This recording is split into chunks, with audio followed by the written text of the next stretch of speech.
ዝተኸበርካ ተጋዳላይ ኣማኑኤል ኣሰፋ ምክትል ፕሬዝዳንት ግዚያዊ ምምሕዳር ትግራይን ምክትል ኣቦ ወንበር ህዝባዊ ወያነ ሓርነት ትግራይ ዝተኸበርኪ መምህር ንግስቲ ጋረድ ከምኡውን ካልኦት ኣመራርሓ መምህራን ማሕበር ትግራይ ዝተኸበርካ ኣቶ ጸጋይ ኣለማዮ ፕሬዝዳንት ማሕበር ወለዲ ተማሃሮ ትግራይን ካልኦት ኣመራርሓን ዝተኸበርኩም በብብርኩ ዘለኹም ኣመራርሓ ግዚያዊ ምምሕዳር ትግራይ ኣመራርሓ ቢሮ ትምህርቲ ትግራይ ዝተኸበርኩም መምህራን ዝተኸበርኩም ተማሃሮን ወለድን ዝተኸበርኩም መላእ ማሕበረሰብ ትምህርቲ ትግራይ ሎሚ ኣብዚ ኣደባባይ ተረኺብኩም ድምፅቶም ተስፋ ንኽቆርፁ ዝግበር ዘለዉ ህፃውንቲ ትግራይን ድምፅቶም ፀገሞም ተፃዊሮም ህፃናት ኣብ ምቕራፅ ዝርከቡ መምህራን ንኽትኮኑ ስለ ዝመጻእኹም ብስም ቢሮ ትምህርቲ ኣኽብሮት ክገልጸልኩም እፈቱ። ትምህርቲ ትግራይ በቲ ኣብ ልዕሊ ትግራይ ዝተኣወጀን ዝተፈጸመን ጀኖሳይዳዊ ኩናት ዒላማ ተገይሩ ኣብ ሓይሊ ሰቡ ኣብ መሰረተ ልምዓቱ ስርዓተ ትምህርቱን ስርዓተ ምሕደርኡን ከቢድ ዕንወትን ኪሳራን በፂሕዎ ብመሰረቱ ክዛባዕ ከም ዝተገበረ ዝፍለጥ እዩ። ድሕሪ ስምምዕነት ፕሪቶርያ ማሕበረሰብ ዓለም ብዝገበረልና ድጋፍ ኣብ መላእ ዓለም ዝርከቡ ተወለድትን ፈተውትን ትግራይ ማሕበረሰብናን ግዚያዊ ምምሕዳርናን ብዝተገበረ ዝተዋደደ ርብርብ ኣብተን ግዚያዊ ምምሕዳር ዘመሓደረን ከባብታት ትግራይ መደባት ሕውየትን ዳግመ ህንፀትን ስራሕቲ እንዳፈጸምና ናይ ህፃናትና ናይ ምምሃር ተስፋን ዕድልን ክንምልስ ጀሚርና ንቶም ንልዕሊ 7 ዓመት ካብ ማኣዲ ትምህርቲ ወፃኢ ዝኾኑ ህፃናት ዞባ ምዕራብ ወረዳታት ጸለምትን ካልኦት ከባብታትን እውን ተመሃሳሊ ዕድል ንኽረኽቡ ዝረኽብሉ ኩነታት ንኽፍጠር ፃዓርታት እንዳተገበረ መፂኡ እዩ። ይኹን እምበር መንግስቲ ኢትዮጵያ ብሕጋዊ መንገዲ ንትግራይ ዝተመደበ በጀት ሕገ መንግስትን ሕጋዊ ኣሰራርሓተን ዝሃገር ጥሒሱ እቲ በጀት ብምኽልካሉ ደሞዝ መምህራን ካብ ጥቅምቲ 2018 ዓመተ ምህረት ጀሚሩ ብኣግባቡ ምኽፋል ብግዚኡ ምኽፋል ኣይተኻኣለን። መምህራን ትግራይ መምህርነት ሞያዊ ግዴታኦም ስለ ዝኾነ ጥራሕ እንተይኮነስ ህንፀት ወለዶ ትግራይ ኣካል እቲ ብሄራዊ ተጋድሎን ንባዕሎም እውን ከም ሓደ ብሄራዊ ተጋደልቲ ቆፂሮም ናይ መምህርነት ስርሖም ንምስራሕ ዝተማልአ ኩነታት ኣብ ዘይብሉ ጥራሕ እንተይኮነስ ናይ ዘይተኸፈለ ናይ 16 ውዝፍ መሃያ እውን እንዳሃለዎም ሕቶታቶም እንዳሓተቱ ብሄራውን ሞያውን ግቦኦም እንዳተዋፅኡ መፅኦም እዮም። እዚ ሓዱሽ ክልከላ በጀት ኣብ ልዕሊ እቲ ዝፀንሐ ተደራራቢ ፀገም ተደሚሩ መምህራን ኣብ ዓብዪ ቅልውላው ኣእትይዎም ይርከብ። ከም ውፅኢቱ ድማ ኣብያተ ትምህርቲ ትግራይ ዳግም ናይ ምዕፃው ስግኣት ገጢምዎን ኣሎ። ክቡራትን ክቡራንን እዚ ሓዱሽ ክልከላ በጀት ብሕቡራት መንግስታት ዝተደንገገ መሰረታዊ ናይ ህፃናት ናይ ምምሃር መሰል ዝግህስ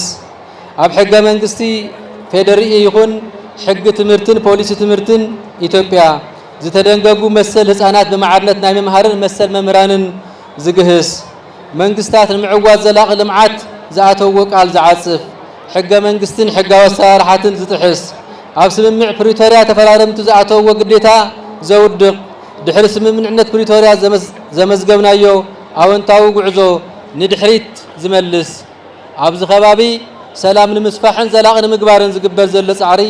ንድሕሪት ዝመልስን ኣብ ትግራይ ይኹን ከባቢኡን ካሊእ ተወሳኺ ዘይምርግጋእ ዝወልድ ኮይኑ ድምር ውፅኢቱ ድማ መቐፀልታ ናይቲ ኣብ እዋን ኩናት ዝተፈጸመ ጆኖሳይድ እዩ። ክቡራትን ክቡራንን ኣብዚ ሃገር በብመዓልቱ ብዙሓት ውግኣት ይካየድ ኣለዉ። ኣብዚ ሃገር ንዓመታት ዝፀንሑ ኩናታት እውን ኣለዉ። ይኹን እምበር ብዘይካ ኣብ ትግራይ ትምህርቶም ዘቋረፁ ህፃውንቲ እምበር ቤት ትምህርቲ ዝተዓፀዎም ተምሃሮ የለውን። ሕጊ ተጣሒሱ በጀቱ ዝተኣገደ ክልል ይኹን መሃይኡ ዝተኸልከለ መምህር የለን። እዚ ኣብ ልዕሊ ትግራይ ዝግበር ዘሎ ክልከላ በጀት መቐፀልታ ናይቲ ናይ ትግራይ ካብ ካርታ ህዝቢ ትግራይ ድማ ካብ ገጽ ምድሪ ታሪኽን ሕሊና ደቂ ሰባትን ናይ ምፍሓቕ ፕሮጀክት ጸላእቲ ስለ ዝኾነ ክኹነንን ክውገዝን ዝግባእ ኮይኑ እዚ እከይ ተግባር ዝፍጽሙ ኣካላት ድማ ተሓተቲ ክኾኑ ይግባእ። ክቡራትን ክቡራንን ኣብዚ ወሳኒ እዋን ትካላት ውድብ ሕብራት ሃገራት ዓለም ለኻውን ሃገራውን ዘይመንግስታዊ ትካላት ተወሳኣት ሰብኣዊ መሰላትን ብሰም ናይቲ ዝተጎድአ ማሕበረሰብ ኮይኑ ድምፂ ክተስምዑ እንዳሓተትና ዘለኩም ጽልዋ ተጠቂምኩም ዝምልከቶም ኣካላት መንግስቲ ፌደራል ኢትዮጵያ እቲ ንትግራይ ዝተመደበ በጀት ብህጹጽን ብሙሉእን ክልቀቕ ጻቕጢ ክትገብሩ እንዳጸዋዕና ኣብያተ ትምህርቲ ካብ ዳግም ምዕጻው ንምድሓን ትምህርቲ ንምቕጻልን ዘኽእል ንደሞዝ መምህራንን መሰረታዊ ስራሕቲ ትምህርትን ንምሽፋን ዝኸውን ናይ ህጹጽ እዋን ፋይናንሳዊ ድጋፍ ክትገብሩልና ንሓትት መንግስቲ ኢትዮጵያ እውን ሕገ መንግስታዊ ኣሰራርሓታት ተኽቢሩ ንትግራይ ዝተመደበ ስሩዕ በጀት ክለቅቕ ንልዕሊ 7 ዓመት ትምህርቲ ዝሓረሞም ህፃውንቲ ዞባ ምዕራብ ወረዳታት ጸለምትን ካልኦት ከባቢትን ሰብኣውን ሕገ መንግስታውን መሰሎም ተኸቢሩሎም ንኽመሃሩ ክሕግዝ ንዘዕነዎም ትካላት ትምህርቲ ሕውየትን ዳግመ ህንፀትን ከምኡውን ኣብ ውዕሊ ፕሪቶርያ ንዝተቐመጡ ዕላማታት ንምስኻዕ ተወሳኺ ድጋፍ ክገብር እንዳጸዋዕና ተወሳኺ በደል ተወሳኺ ጽልኢትን ተወሳኺ ምኽንያት ንኻሊእ ምትህፋእን ካብ ምዃን ሓሊፉ ሰላምን ምርግጋእን ከም ዘየምጽእ ክንምዕድ ንፈቱ ዝኸበርካ ህዝቢ ትግራይ ዝኸበርኩም ማሕበረሰብ ትምህርቲ ትግራይ ትምህርቲ መሰረት ኩለመድያዊ ሕውየትናን ብሄራዊ ረብሓናን ስለ ዝኾነ እቲ ገጢሙና ዘሎ ጸገም እውን ብዘላቕነት ዝፍታሕ ብዋናነት ብውሽጣዊ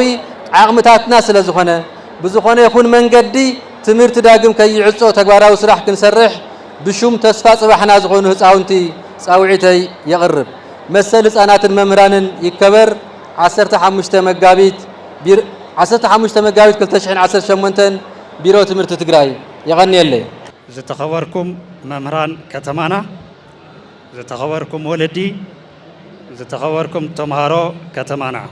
ትምህርቲ ከተማና ኣብ እዋን እቲ ጀኖሳይድ ኩናት ኢላማ ተገይሩ ናይ ቤት ፈተነ ናውቲ ከይተረፈ ብሽም ጀነራላትን ኮሎኔላትን ኢትዮጵያ እናተጻሓፈ ክውረር ብምግባር ከቢድ ዕንወት ክበጽሐና ተገይሩ እዩ ድሕሪ ስምምዕነት ፕሪቶርያ ዋላ ማህያ ይወሃብ መምህራን ከተማና ኣካል መኸተ እዩ ብምባል ካብ መኣዲ ትምህርቲ ተፈልዩ ዝነበረ ተማሃራይ ናብ ቤት ትምህርቲ ብምምላስ ዕድል ትምህርቲ ክረክብ እናገበሩ መጽኦም እዮም በዚ ዝገበርዎ ሞያዊ ተጋድሎ ምምሕዳር ከተማ መቐለ ዓብዪ ናእዳ ኣለዎ ይኹን እምበር መንግስቲ ኢትዮጵያ ብሕጋዊ መንገዲ ንትግራይ ዝተመደበ በጀት ሕገ መንግስትን ሕጋዊ ኣሰራርሓን ብምጥሓስ ይኽልክለና ስለ ዘሎ ማህያ መምህራን ብኣግባቡ ብሰዓቱ ክኽፈል ኣይተኸኣለን እዚ ኽልከላ በጀት ብሕቡራት መንግስታት ዝተደንገገ መሰረታዊ ናይ ህፃናት ናይ ምምሃር መሰል ዝግህስ እናሃለወ ነዚ ተጣበቕቲ ኣካላት ሱቕ ኢሎም ይርእይዎ ኣለዉ ኣብ ሕገ መንግስቲ ኣብ ፖሊሲ ትምህርቲ ንዛ ሃገር ህፃናት ብማዕረ ናይ ምምሃር መሰል ዝግህስ እናሃለወ ህዝቢ እዛ ሃገር ሱቕ ኢሉ ይርኢ ኣሎ ትግራይ በዚ ግፍዐኛ መንግስቲ እዛ ሃገር ትድፋእን ትጓነነላ መንግስቲ እዛ ሃገር ንምዕዋት ዘላቒ ልምዓት ኤስዲጂ ጎልስ ዝኣተወ ቃል ይዓጽፎ ኣሎ ነዚ ተተግብሩ ኣካላት ሚዛናዊ ፍርድኹም ደው ኢልኩም ክትርእይዎ ንጽውዕ ኣብ ስምምዕነት ፕሪቶርያ ተፈራረምቲ ኣካላት ዝኣተውዎ ግዴታ ንድሕሪት ይምልሶ ኣሎ ስለዚ እዚ በጀት ናይ ምኽልካል እኩይ ተግባር ማሕበረሰብ ትምህርቲ ከተማና ካብ ኩለን ክፍለ ከተማን ካብ ኩለን ኣብያተ ትምህርትን ዘምህሩ መምህራን ተምሃሮን ወለዲ ብሓባር ነውጉ ዘለና ኣብዚ ቦታ እዚ ኮይንና ማሕበረሰብ ዓለም እውን ኣብ ጎንና ኮይኑ ነዚ እኩይ ተግባር ከውግዘልናን የኣኽለካ ክብለልናን ኣብ ጎንና ክኸውንን ንጽውዕ ዘለዓለማዊ ክብሪ ሞገስን ንጀጋኑ ስዋኣትና ትግራይ ትስዕር የቕኒየለይ